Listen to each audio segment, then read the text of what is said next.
आज की वैश्विक परिस्थितियों में भारत की अर्थव्यवस्था की मजबूती के लिए आर्थिक निर्णयों में केंद्र और राज्य सरकारों का तालमेल, उनके बीच सामंजस्य पहले से अधिक आवश्यक है।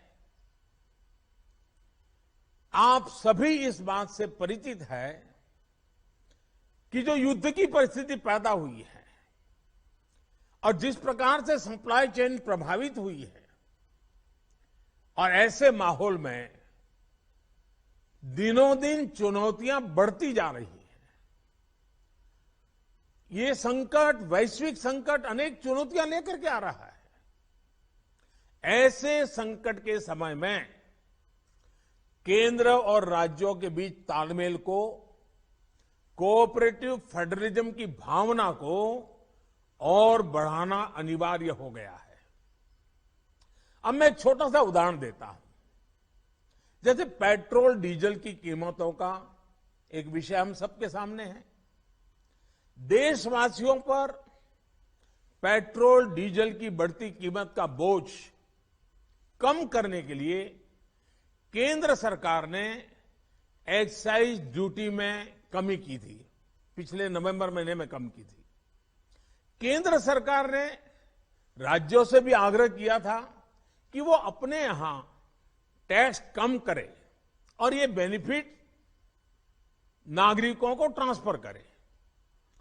इसके बाद कुछ राज्यों ने तो भारत सरकार की इस भावना के अनुरूप यहां टैक्स कम कर दिया, लेकिन कुछ राज्यों द्वारा अपने राज्य के लोगों को इसका कोई लाभ नहीं दिया गया।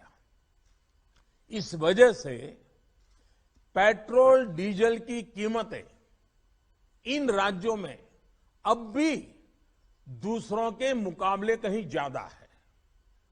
ये एक तरह से इन राज्यों के लोगों के साथ अन्याय तो है ही, साथ ही पड़ोसी राज्यों को भी नुकसान पहुंचाता है। स्वाभाविक है कि जो राज्य टैक्स में कटौती करते हैं उन्हें राजस्व की हानि होती है। जैसे अगर कर्नाटका ने टैक्स में कटौती नहीं की होती तो उसे इन 6 महीनों में 5,000 करोड़ रुपए से ज्यादा का राजस्व मिलता। गुजरात ने भी टैक्स कम नहीं किया होता तो उसे भी 3,500-4 हजार करोड़ रुपए से ज्यादा का राजस्व और मिलता। लेकिन ऐसे कुछ राज्यों ने अपने नागरिकों की भलाई के लिए, अपने नागरिकों को तकलीफ न हो इसलिए अपने वेट में, टैक्स में कमी की, पॉजिटिव कदम उठाए। वहीं गुजरात और कर्नाटक के पड़ोसी राज्यों ने टैक्स में कमी न करके इन 6 महीनों में 3,500 करोड़ रुपए से लेकर के 5-5.5 हजार करोड़ रुपए तक अतिरिक्त राजस्व कमा लिया। जैसा हम जानते हैं कि पिछले साल नवंबर महीने में वैट कम करने की बात की थी, सबको मैंने प्रार्थना की थी, लेकिन कई राज्य, मैं यहां किसी की आलोचना नहीं कर रहा हूं, मैं सिर्फ आपसे प्रार्थना कर रहा हूं, आपके राज्य के नागरिकों की भलाई के लिए प्रार्थना कर रहा हूं। अब जैसे उस समय 6 महीने पहले कुछ राज्यों ने बात को माना, कुछ राज्यों ने नहीं माना।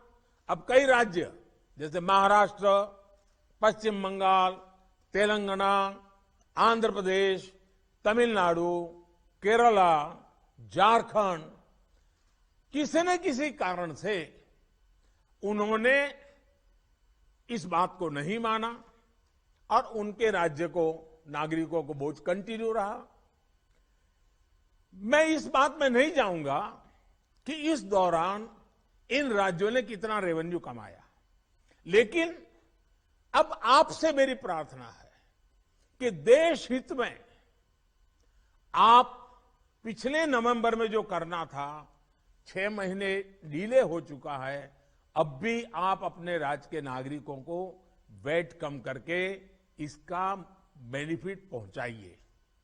आप सब जानते हैं कि भारत सरकार के पास जो रेवेन्यू आता है उसका 42% तो राज्यों के ही पास चला जाता है।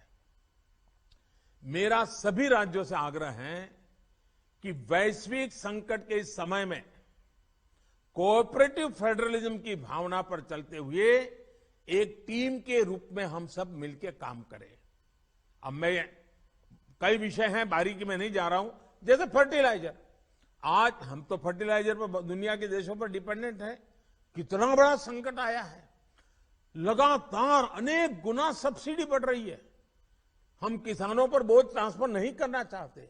अब ऐसे संकट झेलने पड़ रहे हैं, तब मैं आप सबसे आग्रह करता हूं, प्रार्थना करता हूं कि आप अपने राज्य, अपने पड़ोसी राज्य, सभी देशवासियों के हित में उसकी सर्वोच्च प्राथमिकता दे।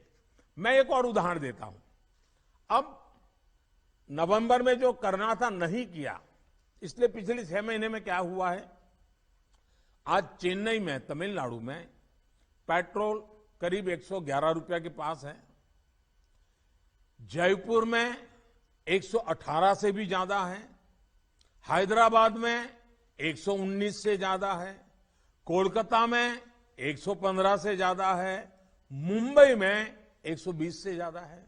और जिन्होंने कटौती की, मुंबई के ही बगल में दीव दमन में 102 रुपया है।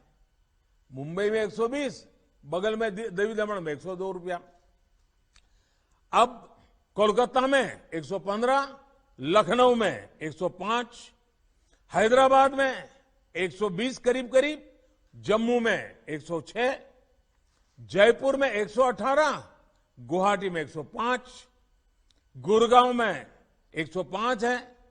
देहरादून, छोटा राज्य हमारा उत्तराखंड, 103 रुपया है। मैं आपसे आग्रह करता हूं कि आप 6 महीने भले जो कुछ भी आपका रेवेन्यू बढ़ा आपके राज्य के काम आएगा, लेकिन अब पूरे देश में आप सहयोग कीजिए। ये मेरी आपको विशेष प्रार्थना है आज।